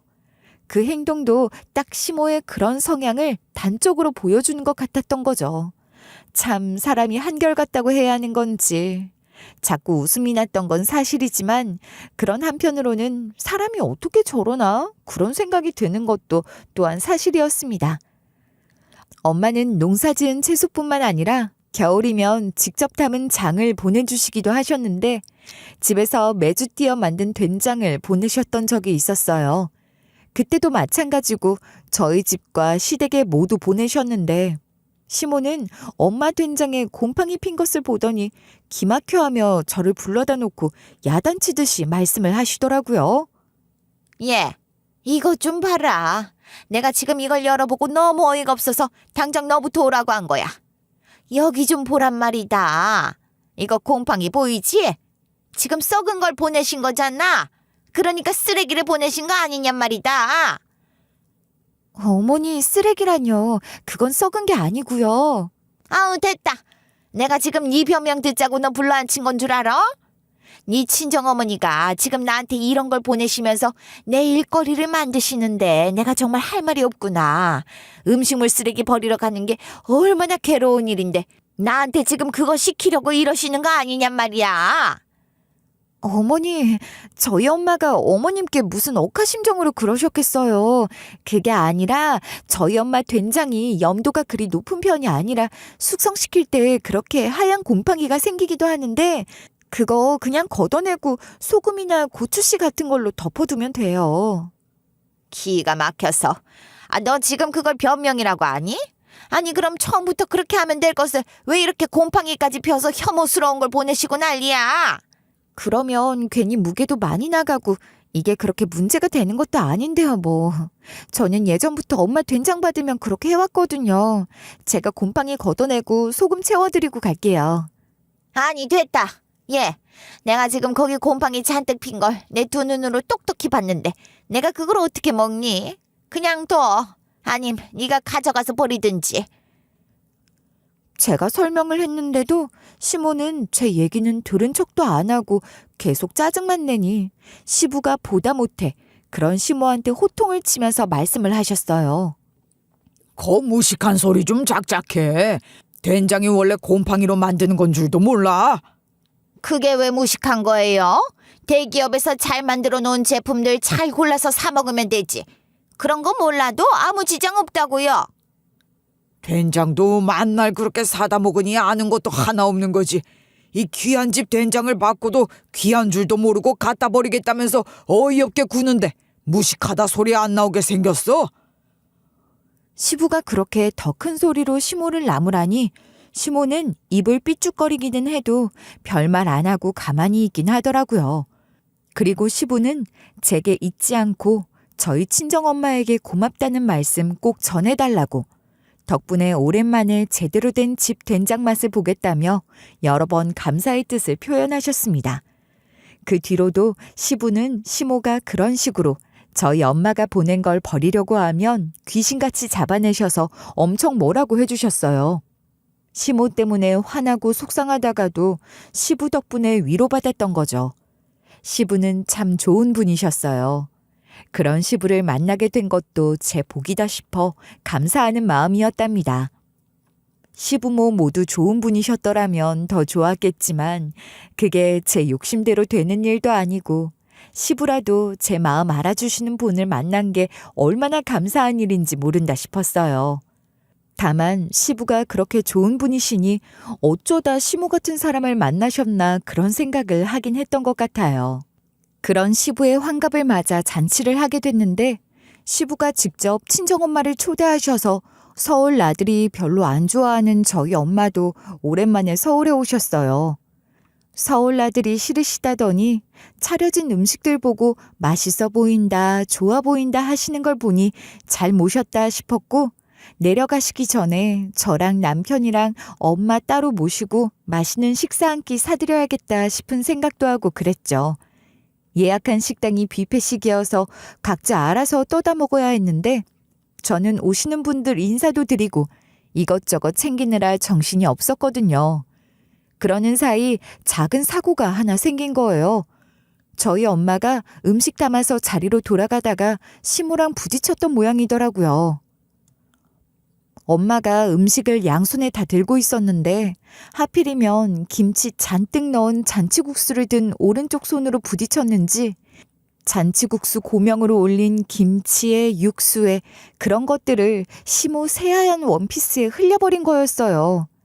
시모의 새하얀 원피스는 시부 환갑잔치 때 입으실 거라고 백화점에서 벼르고 별러 산 새 옷이었고 새벽같이 일어나 샵에서 헤어, 메이크업 다 받고 온 것도 잘 알고 있었지만 아무리 그래도 시모가 엄마에게 지나치게 뭐라고 하며 화를 내시더라고요. 아니, 사부인. 무슨 음식을 양손에 들고 이게 뭐 하는 거예요? 제대로 들지도 못할 거면서 왜 그렇게 욕심을 내시냐고요. 다 모르겠고 다른 사람한테 피해까지 주면 어떡하라는 거예요? 이게 다 뭐야 정말. 아유, 세상에 이걸 어쩌나. 사부인 죄송해요. 하필이면 또 그쪽으로 부딪혀서 김치 국물이 튀었는지 정말 죄송해요. 미안하다고 하면 끝입니까? 애초에 사과할 일을 하지 말았어야죠. 이게 얼마짜린데 김치 국물이 웬 말이냐고. 아휴, 아무리 시골 사람이라도 그 정도는 분간은 해야 할 거 아니냔 말입니다. 사부인, 이렇게 된 게 저도 참 유감이고 죄송하지만 여기서 왜 시골 사람 어쩌고 하는 이야기가 나오나요?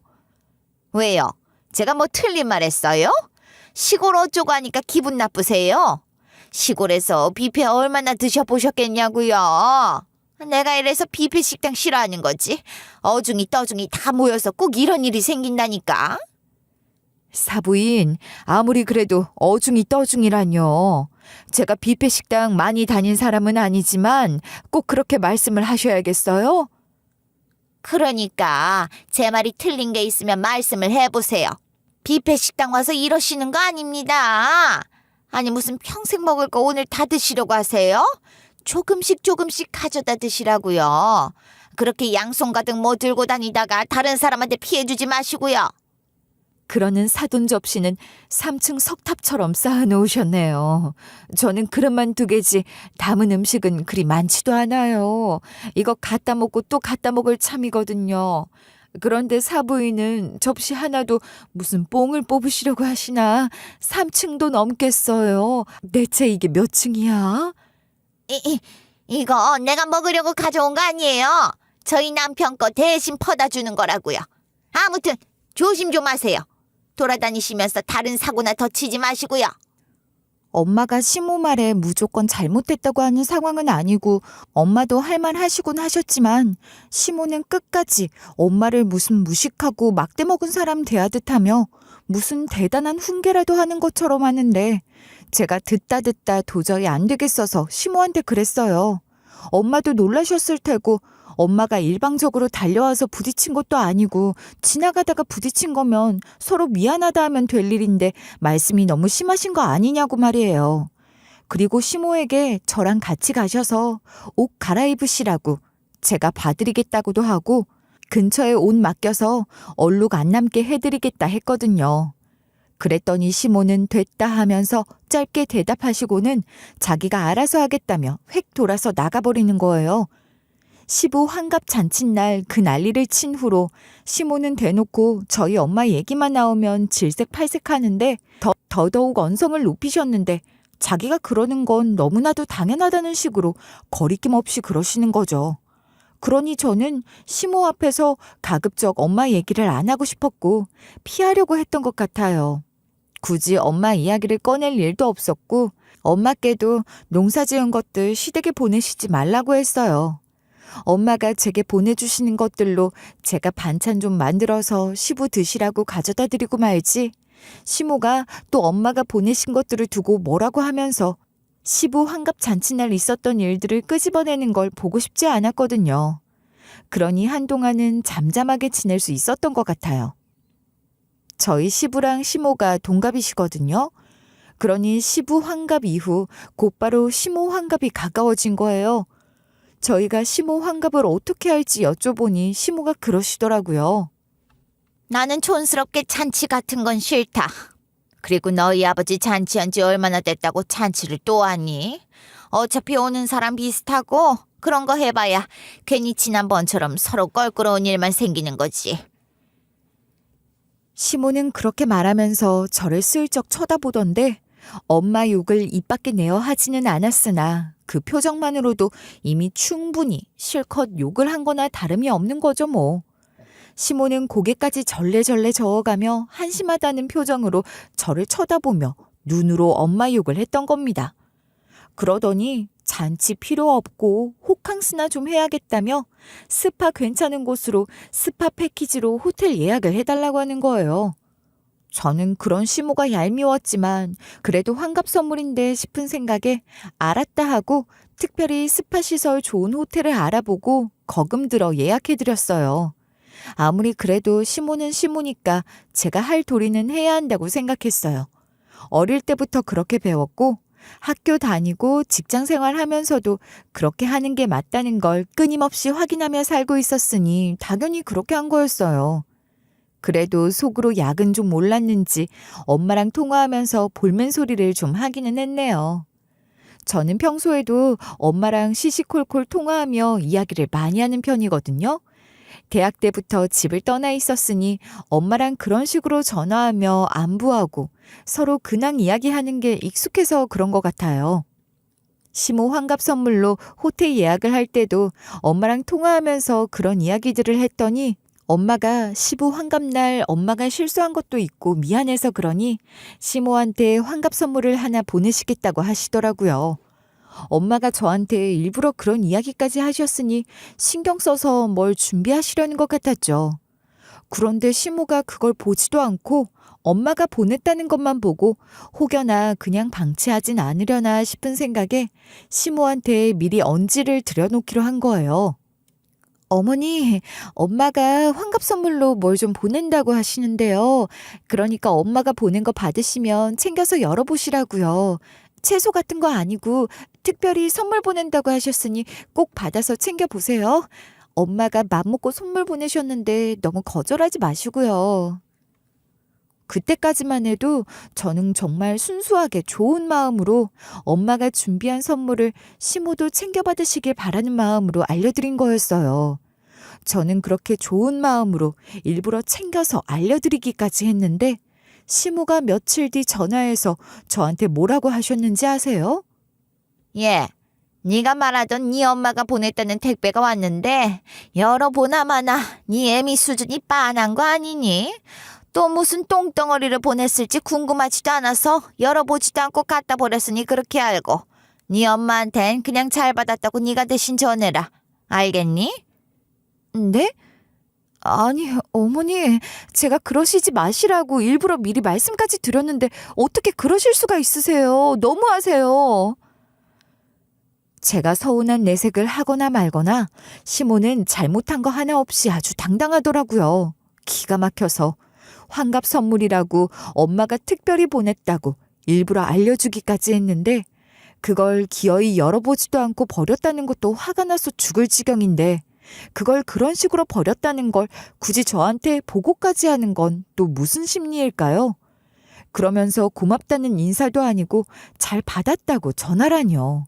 진짜 이건 아니다 싶었죠. 인간적으로 이러면 안 되는 거란 생각에 시모 전화 끊고 바로 시부한테 전화를 했습니다. 일부러 시모가 한 짓을 고자질하려고 전화한 것도 있어요. 시부가 늘 그렇게 해주셨던 것처럼 시모를 아주 혼쭐 내주면 좋겠다 싶어서 바로 전화를 드렸던 거예요. 아버님, 저희 엄마가 택배로 어머님 환갑 선물을 보내셨다는데 어머님이 그걸 열어보지도 않고 버리셨대요. 뭐야? 아니 환갑 선물로 보내셨다는 걸 버렸다는 거야? 이 여편 내가 진짜 어디까지 하려고 이러는 거야? 아무래도 이건 아닌 것 같아서 제가 지금 당장 가서 찾기라도 하고 싶은 심정이에요. 그런데 제가 지금 출발해도 도착하려면 시간이 걸리잖아요. 아버님 혹시 어디 계세요? 근처에 계시는 거면 먼저 좀 가봐 주시면 안 될까요? 그래 알겠다. 내가 마침 집에 다 와가는 중이니 찾아보고 바로 연락 줄 테니 너는 일단 집에 있도록 해. 엄마가 뭘 보내셨는지는 저도 모르는 일이었지만 그래도 환갑 선물로 보낸 것인데 바로 쓰레기통에 버려지게 할 수는 없는 거잖아요. 다행히 시부도 저랑 같은 생각이셔서 빨리 가셔서 찾아봐 주신다고 하셨으니 저는 시부의 연락을 기다리고 있었죠. 시부는 엄마가 보낸 선물을 금방 찾으셨는지 이내 연락을 해오셨는데 다른 말씀 없이 남편이랑 같이 바로 시댁으로 오라고만 하시더라고요. 그런데 시부의 그 목소리만 들어도 뭔가 사달이 제대로 났다는 느낌이 들었어요. 심상찮은 분위기가 감지됐던 거예요. 남편이랑 시댁으로 가면서도 시부가 왜 그렇게 심각하게 말씀하셨을지 걱정이 되기도 하고 오만 가지 생각을 했던 것 같아요. 시댁에 도착하니 시부는 시부의 바로 아래 동생인 작은 아버님까지 부르셨더라고요. 작은 아버님이 무슨 관련이 있으신가 싶어 어리둥절했지만 분위기가 너무 무거워서 아무 말도 못하고 시부가 무슨 말씀을 하실 때까지 기다려야 했어요. 그렇게 가족들이 다 모이니 시부는 가족들을 차례로 쳐다보시다가 시모에게 먼저 말씀을 꺼내셨어요. 사부인이 보낸 택배를 열어보지도 않고 버린 이유가 뭐야? 심지어 특별히 환갑 선물이라고 말씀하셔서 며느라기가 미리 얹을까지 했다는데 그 말 무시하고 그렇게까지 한 이유가 뭐냔 말이야? 그렇게 물어보시는 시부의 목소리며 표정, 모든 게 평소랑 다르다는 걸 시모도 보아서 알 텐데 시모는 주눅들지 않았다는 걸 보여주려고 하는 듯이 아주 뻔뻔하고 당당한 자세로 시부에게 맞서듯 대꾸를 하는 거예요. 나한테 온 내 선물인데 내 마음대로 하는 거지. 내가 받은 선물을 내가 어떻게 하든지 당신이 그걸 가지고 나한테 무슨 취조하듯이 이럴 수는 없는 거 아니에요? 내가 무슨 죄 지었어요? 시모가 그러는 걸 보니 제가 너무 열이 받아서 참을 수가 없는 거예요. 그래서 시부가 뭐라고 하시는 걸 기다리지도 못하고 제가 먼저 나서버렸어요.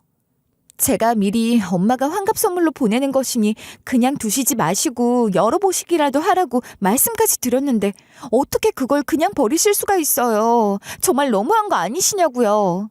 어떻게 보는 사람 정성을 그렇게 무시하실 수 있으시냐고요. 어머니 마음에 안 드는 걸 보내셨을 수도 있지만 그래도 생각해서 보내신 건데 그 마음 한번 보기라도 하셔야 하는 거 아닌가요? 그게 최소한의 예의죠. 엄마, 진짜 한두 번도 아니고 왜 자꾸 이러세요? 심지어 환갑 선물로 보내셨다는데 엄마가 그렇게 싫어하는 흙 묻은 채소도 아니고 뭔지도 모르면서 어떻게 이걸 이대로 갖다 버려요? 그러면 안 되는 거 아니에요? 제가 너무 흥분해서 화를 내며 서운해하니 보다 못한 제 남편도 나서서 제 편을 들어주더라고요. 그렇게라도 해주니 그나마 좀 낫다 싶긴 했어요. 시부는 저랑 남편이 그러는 동안에도 한참 동안 가만히 지켜만 보고 계시더니 시모를 노려보며 한숨인지 심호흡인지 모를 숨을 크게 한번 쉬시고 결연한 표정으로 택배 상자를 들고 오시며 그걸 시모 앞에 내려놓으며 말씀하셨어요. 당신이 마음 심보를 그렇게밖에 못 쓰니 사부인이 주시는 마지막 기회도 놓치는 거지. 여기 이게 사부인이 당신한테 보낸 환갑 선물이니 직접 확인해봐. 시부는 그렇게 말씀하시며 모두 앞에서 택배 상자를 여셨는데 시모 코앞에서 열었으니 시모가 제일 먼저 보게 됐고 시모는 상자 안에 들어있는 걸 보자마자 얼굴이 파랗게 질려서는 온몸을 사시나무 떨듯 떨기 시작하는 거예요. 저는 그 모습이 너무 기이해서 쳐다보고 있는데 시부는 그런 시모 모습에 아랑곳하지 않고 시모 뺨을 거세게 후려치시더라고요. 그러시더니 옆에 있던 작은 아버님 얼굴에는 주먹을 날리시는 겁니다. 순식간에 벌어진 일이라 저랑 남편은 너무 놀랐고 저는 순간적으로 악 비명까지 지르며 갑자기 왜 그러시냐고 시부를 말리는데 그제야 택배 안에 들어있던 내용물이 눈에 들어온 거예요. 택배 안에는 사진 몇 장과 엄마 글씨로 적힌 손편지 한 장이 들어있었습니다. 전혀 생각지도 못했던 게 들어있어서 의아했고 자세히 들여다봤더니 사진은 블랙박스 영상을 캡처한 것으로 보였는데 사진에 찍힌 사람은 다름 아닌 시모였어요. 시모의 착장을 보아하니 딱 봐도 시부 환갑 잔칫날 입었던 그 흰 원피스더라고요. 시부 환갑 잔치를 했던 그 식당 주차장에서 엄마 차 블랙박스에 찍힌 것인가 보던데 가만히 보니 시모 옆에 같이 찍힌 사람이 작은 아버님인 거예요. 여러 장의 사진을 넘겨가며 보는데 세상에 무슨 이런 일이 다 있는 건지 글쎄 시모랑 작은 아버님이 서로 다정하게 쳐다보며 얼굴을 쓰다듬고 팔짱을 끼고 환하게 웃거나 너무나 자연스럽게 거의 끌어안듯이 그러고 있는 모습들이 한가득 찍혀 있는 거예요. 그 사진들 몇 장만 넘겨봐도 시모랑 작은 아버님, 그러니까 시모가 시동생과 바람을 피우고 있다는 걸 누구라도 알 수 있을 것 같은 그런 상황이었습니다. 솔직히 망측해서 그 사진들 다 보지도 못하겠더라고요. 다 볼 필요도 없었고 말이에요. 그리고 엄마가 동봉한 쪽지에는 엄마가 그런 사실들을 우연히 알게 됐지만 애들 생각하는 마음으로 별말 안 하고 있었다고. 그런 엄마 마음을 미루어 짐작해 주길 바란다는 말을 시작으로 저를 예쁘게 좀 봐달라는 이야기가 적혀 있었어요. 시골에서 농사 짓는 애미 만나 태어난 게 제 잘못도 아닌데 저한테 너무 그러지 말라면서 시모 때문에 제가 자꾸 힘들어진다 싶으면 엄마 된 입장에서 언제까지나 참고 있을 수는 없지 않겠냐고 다소 강한 어조로 적힌 이야기도 있었죠.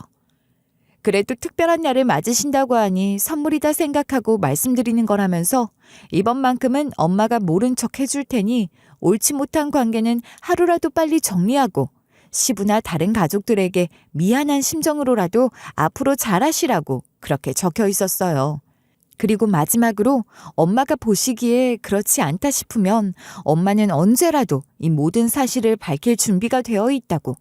그러니 이건 엄마가 시모에게 보내는 큰 선물이자 마지막 기회라고 생각하시면 좋겠다는 말로 맺어져 있었던 겁니다. 엄마가 그 편지에도 쓴 것처럼 엄마는 시모에게 환갑 선물로 마지막 기회를 준 거였어요. 시모 이름으로 보낸 택배니 당연히 시모가 뜯어볼 거라고 생각했을 것이고 또 저희 시댁은 자기 이름으로 온 우편물이 아니면 절대로 뜯어보지 않는데 그건 택배도 마찬가지였거든요. 그런 시댁에서 자랐으니 남편도 마찬가지여서 그로 인한 웃지 못할 에피소드도 있었답니다. 제가 인터넷에서 주문한 전복이 제가 없을 때 택배로 도착을 해서 남편이 그걸 받은 적이 있었거든요. 아니, 아이스박스에 들어있는 걸 보면 얼른 뜯어다 냉장고에 넣을 생각을 해야 하는 게 당연한 거 아닌가요? 근데 저희 남편은 제가 집에 올 때까지 그 택배에 손도 안 대고 있더라고요. 제가 어이가 없어서 냉장고에 좀 넣어두지 그랬냐 하니까 제 이름으로 온 택배라서 함부로 열어볼 수가 없었다고 한 거예요. 자기 집에서는 다른 사람 이름으로 온 건 뭐가 됐든 절대로 뜯어보면 안 되는 불문율이 있다고 하면서 말이에요. 그 얘기를 제가 엄마한테도 했었으니 엄마도 시댁이 그렇다는 걸 알고 시모 이름으로 보낸 택배는 시부가 뜯어보지 않고 시모만 뜯을 수 있다는 걸 확신하고 보낸 거예요. 그러니 엄마가 일이 이렇게 되어 모든 게 들통나길 바라는 마음으로 보낸 게 아니라 시모가 그걸 보고 작은 아버님과의 관계를 정리하고 가정에 충실하며 제게도 잘 대해주시길 바라는 마음으로 보낸 게 맞는 거죠. 그러나 시모는 엄마한테 받은 그 택배를 한 번 뜯어보지도 않고 버림으로써 그 마지막 기회를 시모 스스로 날려버린 겁니다. 빼도 박도 못할 증거를 앞에 두고도 시모랑 작은 아버님은 시부에게 일단 발뺌을 하느라 바쁘더라고요. 여보, 설마 이게 진짜라고 믿는 건 아니죠? 오해예요. 이거 다 무슨 사진을 전부 이상하게 악의적으로 캡처해서 사람을 몰고 가는 거라고요. 형님, 형수님 말이 맞아요. 아니, 제가 정신이 어떻게 된 게 아니고서야 이런 짓을 벌인다는 게 상식적으로 말이 안 되잖아요. 형님, 이건 정말 사실이 아니에요. 이것들이 이래도 정신을 못 차리고 아직까지 무슨 할 말이 있다고 내 앞에서 그런 거짓말을 계속하고 있는 거야. 이보다 더 확실한 증거가 어디 있냔 말이야. 사부인 그 여자 시골에서 농사나 짓는다고 해서 무식해도 순박한 줄 알았더니 보통 영악한 게 아니네. 세상에, 나한테 그런 짓까지 저지르고도 나를 이런 식으로 음해하려고 하다니 정신병자 아닌지 모르겠어요. 여보, 이거 다 가짜예요. 조작된 거라고요. 자기 살겠다고 저희 엄마를 그딴 식으로 매도하는 시모를 보니 전 시모 그렇게 나오는 꼴을 더 이상 봐줄 수도 없고 너무 화가 나서 당장 엄마한테 전화해서 자초지종 다 말하고 이런 상황인데도 시모가 저렇게 뻔뻔하게 나온다 했더니 엄마는 엄마가 알고 있는 사건의 전말을 다 말해주셨던 겁니다. 그날, 그러니까 시부 환갑 잔칫날, 엄마는 시모의 비싼 새 옷, 그것도 새하얀 원피스에 김치 국물을 쏟아버린 게 미안해서 알아서 하겠다고 혼자 나가던 시모를 따라 나갔다고 해요. 아무래도 마음이 쓰여서 그대로 있을 수가 없었다고 하시면서 말이에요. 엘리베이터 멈춘 층수를 보니 지하 주차장으로 가신 것 같아서 엄마도 그리 내려갔는데 시모가 작은 아버님이랑 같이 있는 걸 보게 되셨대요. 그러니 엄마도 작은 아버님께 인사를 드리려고 다가가려 했는데 그 순간 멈칫할 수밖에 없었다는 거예요. 둘 분위기가 한눈에도 심상치 않아서 함부로 나서지도 못하고 얼결에 몸을 숨기고 지켜봤다고 해요. 그런데 점점 그 행동의 수위들이 높아지며 말도 안 되는 광경을 모두 목격하게 됐다는 거죠. 상상도 못한 광경에 너무 깜짝 놀랐지만 저러면 안 되는 거란 생각에 일단 증거라도 확보하자는 생각에 핸드폰으로 찍으려고 했대요. 엄마가 눈으로 본 것은 아무런 증거도 되지 못하니까요.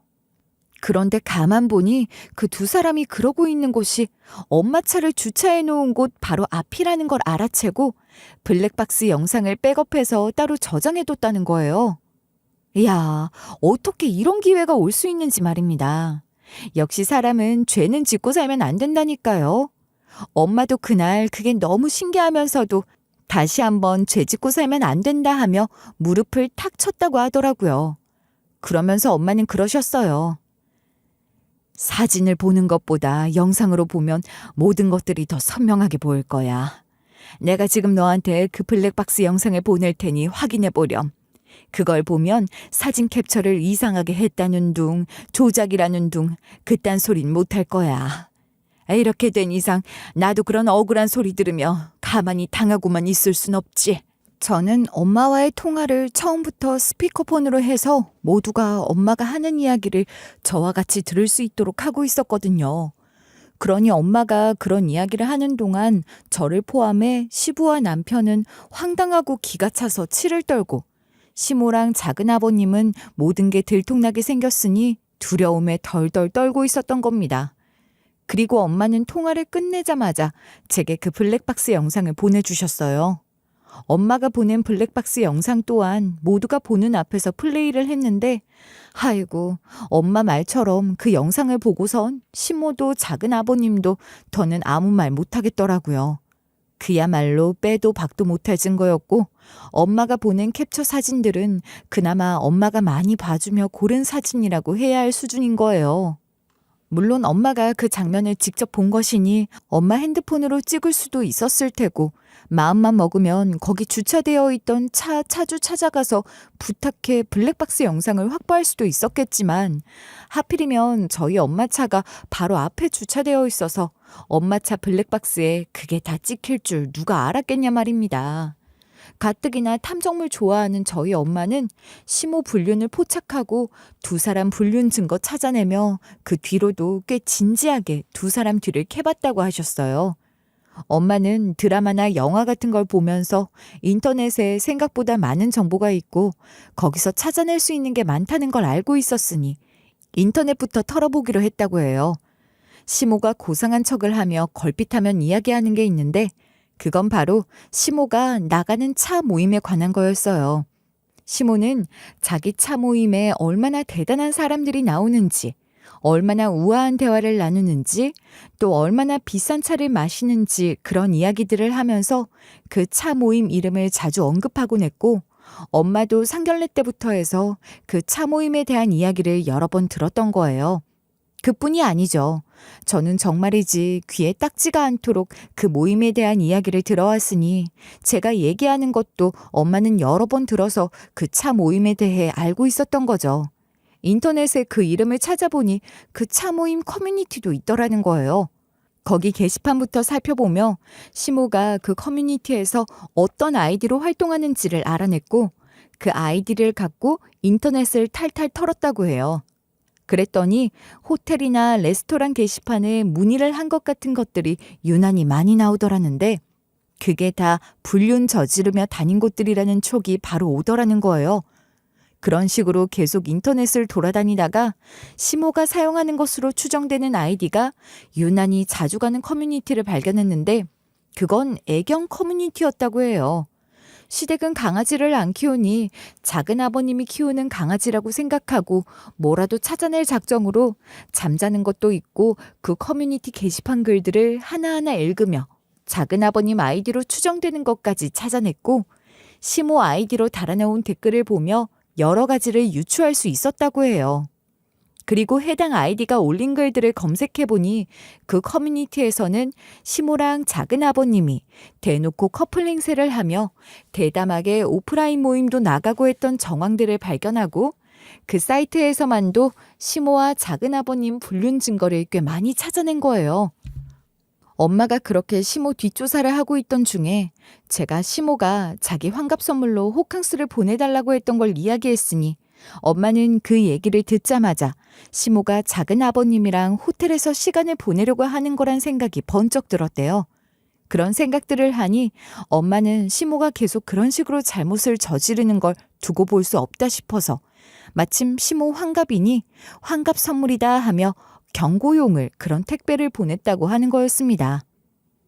더 이상 변명도 발뺌도 할 수 없게 되니 시모는 기가 막히게도 시부한테 협박하듯이 말을 하기 시작했어요. 그래, 뭐 그게 다 사실이라고 쳐요. 그렇다고 한들 이 나이에 이런 일로 이혼이라도 하겠다는 거예요? 그런다고 당신이라고 뭐 좋을 게 있겠어요? 뭐야? 지금 그게 상황을 이렇게 만든 여편네가 할 소리야? 내가 당신 여편 내니까 이런 소리도 하는 거죠. 이제 다 늙어서 내가 차려주는 밥이라도 먹고 사는 게 낫지 않겠냐고요. 누가 들으면 무슨 대단한 내조라도 하던 사람인 줄 알겠구만. 당신이 음식 제대로 하는 게 뭐가 있다고 그래? 뭐 그래도 내가 끼니마다 꼬박꼬박 상 차려드렸는데 뭘 그래요. 내가 차려주는 밥 먹고 사는 건 맞잖아요. 사부인이 농사지은 채소 같은 걸 생각해서 보내주시면 뭐래. 그걸로 뭐 할 줄 아는 것도 없고 애당초 다 사다 먹는데 뭐 하는 게 있다고 그렇게 당당한 거야. 그딴 말을 하면 내가 겁이라도 먹을 줄 알아? 하나도 겁 안 나. 웃기지도 않는다고. 시부는 그러면서 시모와 작은아버님 쫓아내면서 작은아버님께는 절연을 선언하셨고 다시는 연락도 하지 말라고 찾아오지도 말라고 하셨어요. 그리고 시모에게도 당장 나가라고 시모가 해주는 밥 같은 거 필요 없으니 그딴 소리 더 하지 말고 나가라며 둘 다 완전히 쫓아내버리셨죠.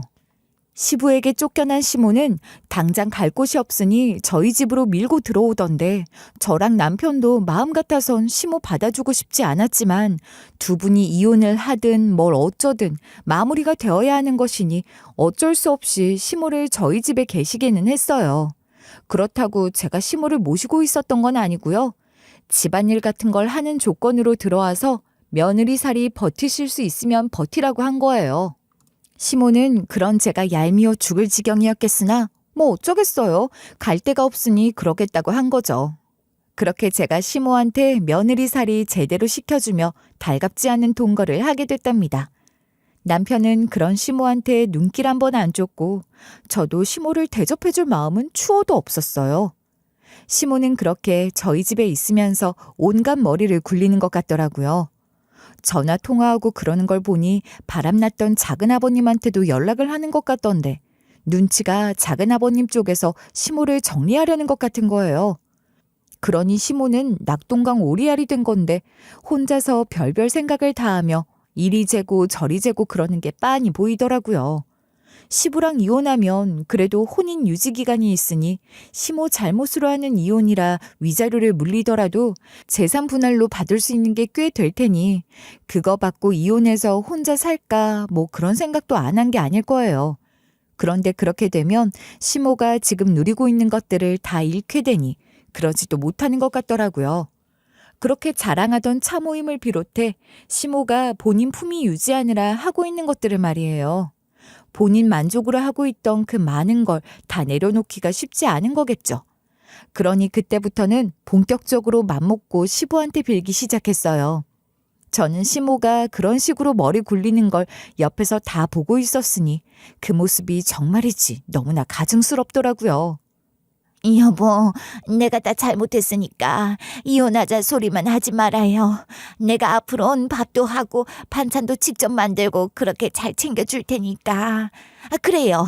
그 가사 도우미 쓴다 생각하고 살면 되지 않겠어요? 말 같지도 않은 소리 짝짝해.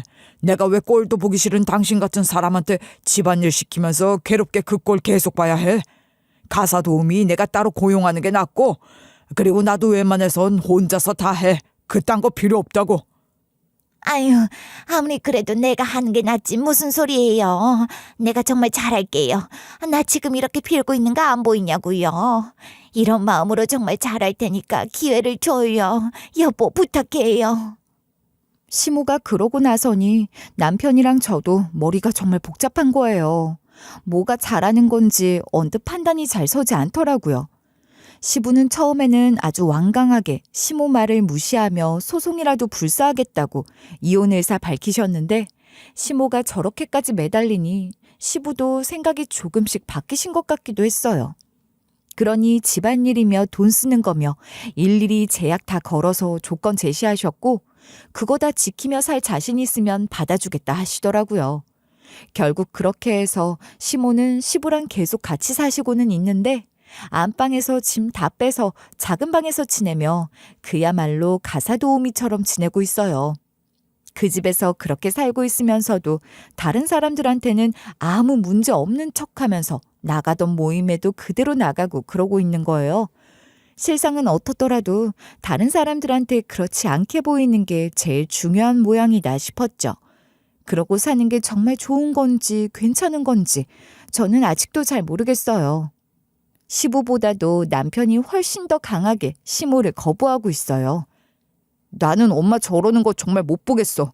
아버지가 그걸 받아주고 있는 것도 정말 이해가 안 돼. 엄마가 저지른 일은 용서할 수 없는 일이잖아. 아버님께서 어머님 용서해서 받아주고 계시는 것 같아? 아닌 거 알잖아. 그리고 아버님이 어머님 받아주고 계시는 것도 아니고 말이야. 엄마가 한 짓은 절대로 용서받을 수도 없고 사회적으로도 수치스러운 짓이야. 누가 알기라도 할까봐 겁난다고. 나는 엄마 영원히 안 보고 싶어. 안 보고 싶어도 어쩌겠어. 아버님 댁에서 저렇게 가사 도우미처럼이라도 살고 계시는 동안에는 싫어도 봐야지 뭐. 제 말처럼 시댁에 가면 어쩔 수 없이 시모를 볼 수밖에 없지만 남편은 정말로 시모를 가사 도우미보다도 못한 취급을 하고 있어요. 아예 없는 사람, 투명 인간으로 취급하면서 시부랑만 소통하고 있거든요. 그건 시부도 마찬가지예요. 저 또한 시모를 시모 대접하지는 않아요. 상황이 이러하니 이미 시모는 시모가 아닌 거죠. 뭐 집안일이나 그런 걸로 할 말 있을 때나 이야기하는데 저라면 그렇게 굴욕적으로 살고 싶진 않을 것 같거든요. 그런데 시모는 그렇게 살면서도 그 고상 떠는 걸 포기 못하는 모양이니 그렇게 사시라고 하는 거죠 뭐. 제 알 바 아니잖아요. 그 일 이후 저랑 시부랑은 관계가 더 편해지고 좋아졌어요. 남편도 시부랑 훨씬 더 친밀하고 끈끈해진 것 같아요. 시모라는 공통되는 적이 있으니 그만큼 다른 가족들은 더 똘똘 뭉치게 되는 게 확실히 있는 것 같더라고요. 시부는 저희 엄마를 은인으로 여기고 계세요. 실제로 그렇게 말씀도 자주 하시거든요.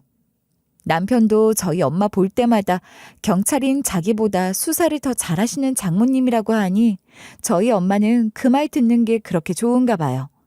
남편은 엄마한테 마음을 써서 사위 노릇 잘하려고 하는데 그런 모습들이 고맙기도 하고 참 좋답니다. 시모는 시부나 남편은 무서운지 눈치 보면서 슬쩍슬쩍 저한테 와서 말을 걸곤 해요. 며칠 전엔 글쎄 저더러 떡두꺼비 같은 아들 하나 얼른 낳으라며 그럼 자기가 얼마나 귀하게 키워주겠냐고 하던데 저 그 소리 듣고 기겁했잖아요. 저는 절대로 그 사람에게 제 아이를 봐달라고 맡기지 않을 거거든요. 전혀 그런 의사도 없는 제게 웃으면서 그런 얘기를 하니 정말 정신이 어떻게 된 사람인 건 아닌지 무서운 생각마저 들었어요. 저도 시부나 남편처럼 그 사람은 완전히 투명인간 취급을 해야 할까 봐요. 다시는 그런 생각 못하게 선을 그어줘야겠다 싶었지 뭐예요. 시모라는 혹이 그렇게 붙어있긴 하지만 제 생활은 대체로 편안한 것 같아요. 확실히 이전이랑은 비교도 할 수 없게 좋아졌죠. 걸핏하면 저나 저희 엄마를 무시하며 제 속을 뒤집어 놓던 시모 꼴을 안 봐도 되니까요. 또 그런 시모 덕분에 저희 엄마를 포함한 다른 가족들은 모두 훨씬 더 가깝게 마음 나누며 살게 됐으니 감사하며 살고 있답니다. 저희 시모처럼 몰상식한 사람은 주위에 덜어 있을 거라고 생각해요. 지금 제 이야기를 들어주고 계시는 분들 중에도 그런 이상한 사람 때문에 마음 상하고 힘든 분들도 계실 것 같고 말이에요. 물론 그런 사람들이라고 할지라도 저희 시모처럼 비정상적인 잘못을 저지르는 사람들은 많지 않겠지만 제 생각에는요. 그런 사람들은 그렇게 못되게 군 대가를 꼭 받는다고 생각해요. 인과응보라고 해도 좋겠네요. 그러니 그런 사람들이 지금 아무리 하하호호하며 잘 사는 것처럼 보여도 그 사람들이랑 똑같이 나쁜 사람 되지 마시고 두고 보세요. 꼭 그 못된 끝이 어떻게 되나 보게 되실 거예요. 그리고 우리는 죄 짓고 살지 말자고요. 죄 지으면 어떻게 되는지 저희 시모를 보면서 아셨을 거라고 생각해요. 여러분, 제 이야기 끝까지 들어주셔서 너무 감사드리고요. 오늘도 건강하고 진실된 하루 보내세요. 감사합니다.